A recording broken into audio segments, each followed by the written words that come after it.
aquaculture and poaching for wild harvesting an issue? And if so, if it's a problem, what are some ideas that can be done to?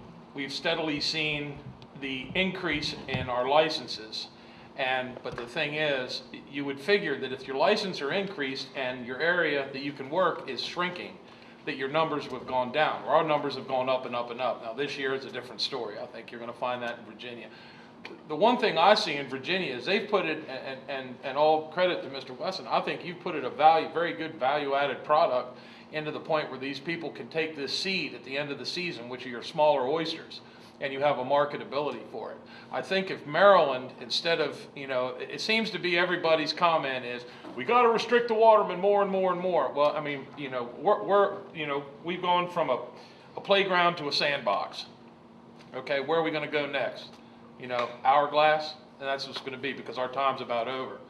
But what I think we need to do here in Maryland is to look at, we've got, they got a big case down in Dorchester County right now. I know a lot of people that have lost their licenses. I mean, one person mistakenly was diving on a sanctuary, and he's 53 years old, he lost his license.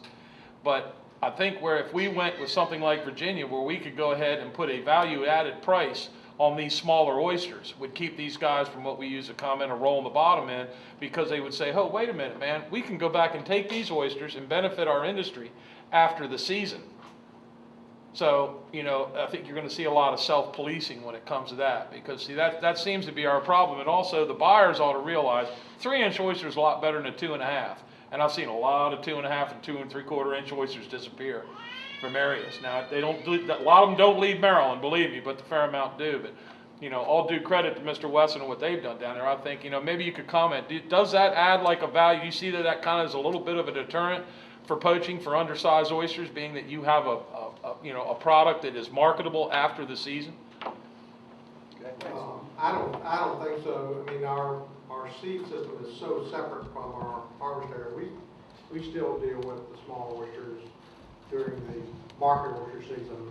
You can't even use them for seed, so they're really two separate things. I mean, we do encourage people to do the seed, but that usually occurs after the public season is over. So that's what I mean. Is that it's after the public season is over, you've got a marketable product there. Yeah,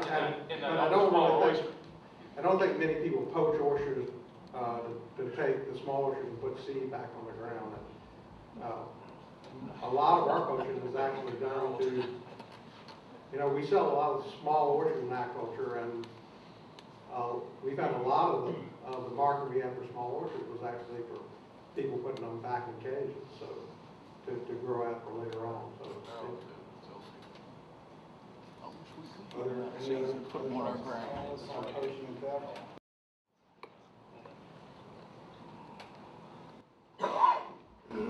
Dave. I promised I would come back with a question tonight. This is for Bill. Senior scale that you have out west, I'd love to hear some numbers around your poaching and theft issues and how you go about combating that. And when I saw that one area where you had the oysters over top of a plant product, it just seemed expansive. I'm sure your areas are huge. So how do you all deal with that? From employee numbers and percentages, what do you lose a year, theft and poaching wise? It's not really that big a deal for us. For one, our crops are underwater most of the time. They're not exposed that often at low tide and season they can have them. And people aren't really equipped. We don't have a public fishery. People don't have dredges and things that they can go out and pilfer them that way. And I think by and large, particularly if you're doing container culture or you have long lines, it looks like a crop. So people understand it's like walking into a cornfield or into an orchard. It's not appropriate to do. So you have no public fisheries at all? We have a public fishery for the gooey duck, which is a dive harvest public fishery. And then we have recreational fisheries in our state parks on state tide lands. And then the Native American tribes, there is some public harvest by the Native American tribes, but it's nowhere near as extensive as it has been here in the Chesapeake. So by and large, those cultured crops are recognized for what they are. Theft is not, knock on wood, to date, been a huge issue for us. I just want to ask him how the native tribes harvest. Is it at low tide with hammer? Is it, like in Virginia at low tide, they harvest on the seaside by hand with a hammer, coal stick? How do the native tribes harvest? Yeah, so the Native American tribes in Puget Sound, we have, I think it's 19 Native American tribes, and they all have treaty rights to shellfish, both on and off reservation. It's kind of a complicated issue. In fact, it's been, much of my career has been in the courts trying to sort it out. So, yeah, it's mostly all intertidal harvest, although they, with a recent court decision that awarded them 50% of the shellfish resources on public lands, a number of the tribes have geared up and have divers that harvest the geoduck wild fishery. So they do quite a bit of subtidal diving, tribal Native American divers for the geoduck fishery. The oyster just a hand harvest? Oysters is just a hand harvest off the beaches. Yeah, one question I have for you, Bill. In your oyster industry, it is quite a bit different than what we have here in Maryland. And is that, you find that has to be a very big deterrent with the 10 to 15 foot tide drop? Because, you know, in Maryland here, you can take a boat and go out in the middle of the night and hit a little cove or whatever you got to do. I mean, in your industry, when the tide's out, you're kind of like a sore thumb sticking up out in the middle of a mud flat. So We have some pretty rural areas. And you know, not to say that poaching is not an issue. I mean, if there was a representative here from our Department of Fish and Wildlife, they would say it's a big issue. You know, they've gotten some coverage on public TV recently. They're trying to get their budget increased for more patrols and so on. It, you know, becomes an issue, particularly around like our sewage treatment outfalls, where you get a resource that will build up because it's prohibited to harvest there, and then that's a temptation because there's a lot of resource. So you know, people go in on the night tides and harvest from those areas. So they actually do a lot of surveillance at the airport. That's where they tend to catch a lot of poachers as they try to move stuff out into market. You know, so, same as here, you know, it's a matter of having adequate patrols to patrol those areas and so on. And it's not to say it's not an issue. On our farms, I don't think it's a huge issue for us. Any other questions or comments? Yes. Just to put a little perspective on the issue, poaching, a lot of people, especially in this area of Maryland, know those terrible watermen, et cetera. And of course, the poachers are terrible, but here's my point. A lot of times, watermen in general get blamed and cast in this light. So I just wanted to basically share a quote. In meeting with these county oyster committees, a lot of times the watermen say, we need the law. We want the law. Bring them down, we need more patrols. So public watermen, public oystermen, if you didn't know this, are largely saying, we want that guy caught. Catching undersized oysters, that's robbing our future. He's out there at night, gives us a black eye in the media. So I just want to set the tone that it is a problem, so I'm not denying that. But let's not cast all watermen, because a lot of them are saying, we want the law, catch that guy. It's only a few bad apples, and that's what you were saying. There's a few bad apples in every bunch. But the state has done a lot recently, the past several years, to cut down on these poachers. And the tagging systems, what everybody has to go through in order to sell legally, what the buyers have to do to buy legally, and the transportation has gotten to be an issue. But like you were saying, there are a lot of watermen who have had their license taken for ridiculous issues, maybe being within 200 yards of the sanctuary. But the sanctuary lines literally moved, according to one DNR police in regards to another. So things happen, and like Chris was saying, all watermen are not bad apples. It's just a few. The other watermen don't want to police them or report them because it is such a tight-knit community. Boat will burn. And we all do work together, aquaculture as well as public fisheries. We all do work together. It's just a matter of getting the funding and the state involved with us that we're gonna move forward. Yep. And on our leases, we can't even go on our leases without our cell phones ringing. until it changed the color of my boat from white to blue, baby blue. And one time I had American flag on top, the flag come down and the lake, her phone and my phone both going on. And we hadn't even put the dredge in the water yet. And that's, it was saving us, is all the landowners right around all of our leases, no, so. The landowners do get involved. Oh, They, yeah. they want the oyster fishery to, Keep going, yep. Good. So. Great, thanks.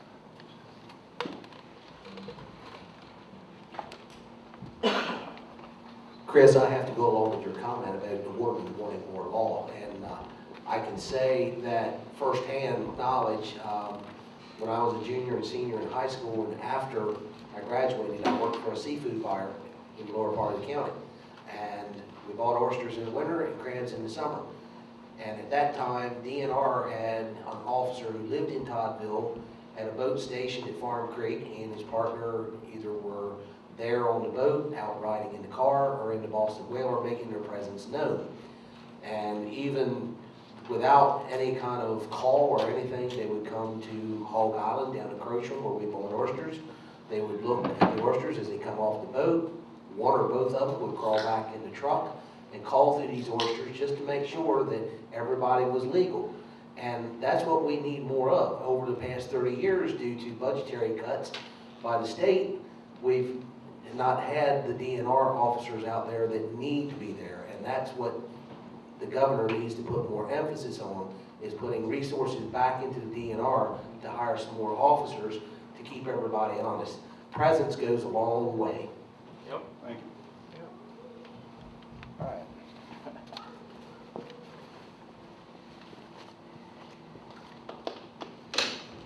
Have a seat. Carla McCullough, this is a question for Jim Weston. In Virginia, when you have issues with poaching and small oysters entering the marketplace, is there enforcement on dealers as well as on the one? Yes, there is. They're both can be given the same citation and face the same penalties. Okay. Anybody else want to weigh in and say anything this time? Don't knock each other down. Yes. I just would like to hear Don Porter's thoughts about the new regulations in Virginia and how they're affecting, in terms of theft and poaching, and how that affects the commercial fishery. Well, you know, I'm sitting here listening to all these grown women. I think your biggest problem is you've got too much sanctuaries. You got it. Yes. And too much money invested in those sanctuaries. Hold on, let's let him answer. I'm getting off of you, but Calm in down. Virginia, we rotate our rocks every other year. It's been working great.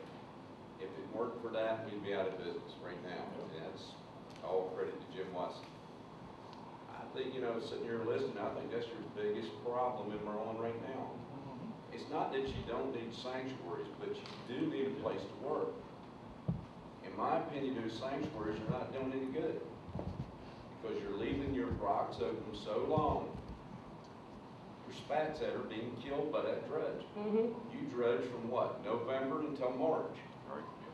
We're right there in the Pocomoke Triangle on the side of it. We're open 3 months. You guys are open that long. We rotate hours, you all know. You're never going to have anything unless that's changed. Yep. I mean, I see you're listening to y'all's problems, but to me, that's your biggest problem right now. I mean, I've seen what a dredge can do to a rock. We had a shell plant we opened up the first year. We dredged it, we got the big oysters off of it. It was a dredge full of small oysters left at the end of the year. There was a lot of boats sat there and constantly dredged on that rock all year long. In other words, catching one bushel and killing 10. The next year, we come and throw a dredge on that rock that had a dredge full of small oysters. They were all dead. That's when Jim started the 2-year rotation. Right. And to me, that's, you know, that's the best thing. You know, your aquaculture, you wouldn't need as much aquaculture if you had some public rock to work on, you know? as far as agriculture, the way I look at that, those people they're not on the public property. So it's a good thing all the way around. If you can get people off the public property, it's the best thing, you know. It's a win-win situation for everybody. Thank you. Yes, it is. Now can you tell our lawmakers that? I wish they could. I'll tell you something else too, one more thing. Your DNR does everything as far as game commission. See, our VMRC can do the same thing, but they're there just to protect the oyster, the crabs, and everything else. I mean, I'll be honest with you, I've got private ground in the Pocono Sound. I've had trouble with people from Maryland working on it. Right. Simply because well, they shouldn't do it to start with, but the thing of it is they've got their rock stains so bad, they're not only working on my public ground, but they're working on my private ground, but they're working on our public grounds. Right. And I've called Maryland DNR, and there's just nothing they can do, you know. And I just wish y'all would try to get this governor to switch this thing around. Hey, Bob, one quick question I have for everybody on the panel, if they could just answer this question. How many people, and start with Virginia, how many people do you have working in the state involved with the oyster industry? I mean, how many employees, basically are directly involved in the oyster industry, starting with Virginia? State employees you're asking? Employees for the state. You mean at VMRC? Well, correct. 4. Woo, okay. Washington have any? New Jersey, who else we have here? That's probably about what we have in New Jersey is 4, okay. And in New Jersey, we got a little bit different situation because we, you know, it's all a quota system. And if we have to call in the morning when we leave the dock, and we have to tell them where we're going to be working, and we have to tag every bushel as we catch it. And we have to call back in when we get ready to leave to come in and tell them that we're heading in and how many bushel we have, and they dare catch it without no. So you got hail in, hail out. Yeah. Gotcha. That's what we And, need. you know, they come on your boat and your number ain't right. That's right. You're in trouble. That's what we need to start doing. What about Washington? I was just curious, how many do you estimate Washington State? It's complicated there because we're so diverse, you know, with all the different species that we grow. You know, as far as state employees dedicated to shellfish aquaculture, maybe a couple between all the different agencies. If you had to get to a full-time employee, there might be a couple between the different agencies. How many we have, Chris? A lot more than that. I'm glad to retire if you want one last. No. We want you to stay, brother, believe me. Now you also talking about enforcement along with No, just management? management only. Okay. Management only. All right, I mean, if you throw in enforcement, you talk about public health, like our State Department of Health to do the public health regulations, then all of a sudden you start adding up a lot. Oh, we'd be in the hundreds here, believe me. Eric Wisner. I don't think necessarily open up the sanctuaries, you know, all the sanctuaries we have in Maryland, so to speak, will solve the biggest problem. It's basically your few bad apples going after a quick, easy dollar. And that's human nature. That's the few apples. And just like he said, he's got guys from Maryland going over the Virginia line onto his own leases, getting an easier lick of oysters. You know, if they open up the sanctuaries, there's a lot of lease area in the sanctuaries. And within a year or two, when the now sanctuary areas, if they would be open, when that get all caught up, it's just going to be another 200 yards over on somebody's lease. They'll be over there, even though it's hand tong only now, or a sanctuary that has been only hand tong only and turned into a sanctuary. We got guys going out on the sanctuary with power dredging. So it all goes after the easy buck with the few bad apples. All right, so before we go on to the shell question, any of our panelists want to provide any additional insights?